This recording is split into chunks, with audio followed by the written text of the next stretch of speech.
गुर का वचन 84 काटे, काटे सगल क्लेश। गुरु महाराज का वचन 84 काट दे। क्या ताकत है उस वचन में प्रेमी? यही ताकत है कि गुरु महाराज ने तुझे एक के ऊपर लाकर खड़ा कर देना।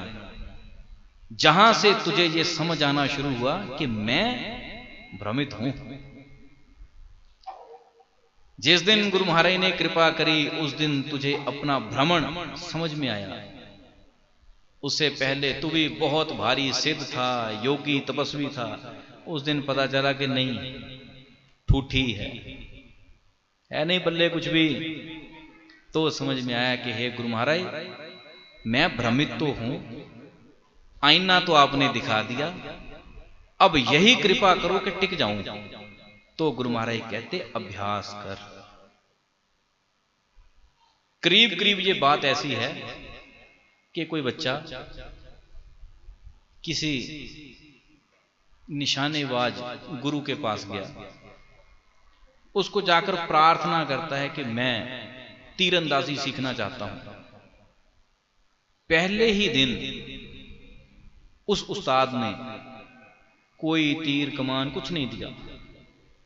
उसको कहा, कहते खड़ा हो, वो जो सामने एक चक्री बनी है उसको लगातार देखे जा, एक टक देखे जा। 10-12 दिन तक यही अभ्यास कराया। फिर आगे का समय आया, कहता जी अब, कहते अब दोनों हाथ ऊपर कर, जोड़ ले, इसी मुद्रा में रह। घंटों घंटों इसी मुद्रा में रखा। अब उस व्यक्ति को यह लगता था कि मैं जाकर कहूंगा, मुझे जाते ही तीर कमान दे देंगे और सिखा देंगे। घर से पूरी तैयारी करके मन बनाकर गया, लेकिन आगे जाकर कहानी कुछ और। तो ऐसे करके उस उस्ताद ने 7 किस्म के अलग अलग अभ्यास करवाए। कभी खड़ा करे, कभी घुटनों पर बिठाए, कभी हाथ में वजन उठाकर खड़ा कर दिया। कहते हाथ कंपे नहीं, जब तक कंपन है तू नहीं कर सकता। जब ऐसे कई अभ्यास कराए, शिष्य वाकई शिष्य रहा होगा, मन मारकर कर गया।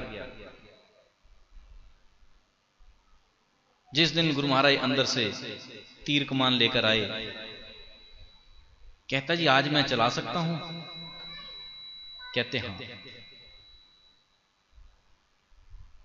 जब कमान तीर के साथ जुड़ गया, तीर चढ़ा दिया गया, खींच लिया, तीर पीछे खींचा। गुरु महाराज कहते अभी नहीं, छोड़ दे। फिर छोड़ दिया। जब गुरु महाराज तीर कमान लेकर अंदर चले, कहता जी कोई गलती हो गई? कहते हां। क्या? कहते हाथ में एक सूत भर कंपन है। ठीक है। फिर अभ्यास कराए, 1.5-2 महीने फिर लगा रहा। ज्यों ज्यों वो उस्ताद कहें, गुरु महाराज कहें, करता रहा। एक दिन ऐसा आया, गुरु महाराज दूर से देखते हैं कि अभ्यास में परिपक्व है। आवाज दी, कहते जा तीर कमान लेकर आ। ले आया, लेकिन उस दिन पूछा नहीं कि अब मैं चलाऊं। वो भी सब्र आ गया। गुरु महाराज ने कहा ले आ, लाकर खड़ा हो गया। कहते तीर चढ़ा दिया। कहते खींच दिया। कहते तेरी आंख कहां है? कहता जी जहां कहो। कहते चक्री पर देखा। कहते केंद्र को देखा। कहते छोड़ दे। पहला ही जीवन में ट्रेनिंग के बाद पहली बार तीर चलाया और पहली बार टिकाने लग गया। ये प्रेमी गुरु महाराज का महत्व ये है। और जो पैसे लेकर ट्रेनिंग दे, वो क्या कहता है? रोज 2 घंटे आओ, तीर पर तीर चलाए जाओ, कभी ना कभी लगेगा। ये एक गुरु और पैसा लेकर शिक्षा देने वाले में अंतर है। गुरु का अर्थ जो तेरी कमी पर चोट करता कि तू कमजोर कहां है। तीर तो बना ही निशाने पर लगने को है, पर तू तो बीच में ठीक हो, क्योंकि उस निशाने और तीर के बीच में तू टेढ़ा है। तीर भी सही है, लगेगा भी ठीक जगह पर। हे प्रेमी, जब तक तू टेढ़ा है तीर ठीक नहीं लगेंगे। और गुरु का अर्थ ये नहीं कि भर भर के बोरियां ले आए तीरों की, बना दे तीरंदाज। कमी पर चोट करता है। जब तक देखा कि कंपन है, कहता कि तेरे मसल, तेरी मांसपेशियां इस काम के लिए ठीक नहीं।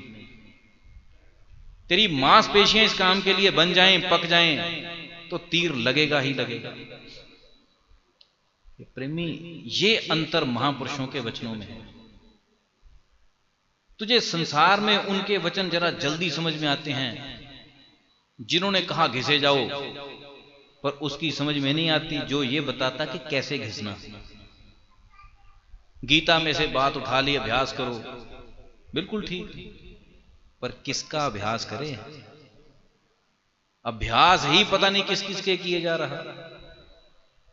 जो उल्टा लटका है वो भी गीता की बात कह रहा है कि भगवान कहते अभ्यास कर, उल्टा रहे। वो उल्टा ही लटका पेड़ पर, जो एक टांग पर खड़ा वो भी कह रहा भगवान कहते अभ्यास कर। ये प्रेमी, महापुरुषों के वचन तूने अपने हिसाब से मोड़े, इसलिए वो वचन तुझे वहां नहीं पहुंचा पाते जहां पहुंचाना चाहिए। आग कहीं और लगी है, पानी कहीं और फेंक रहा है।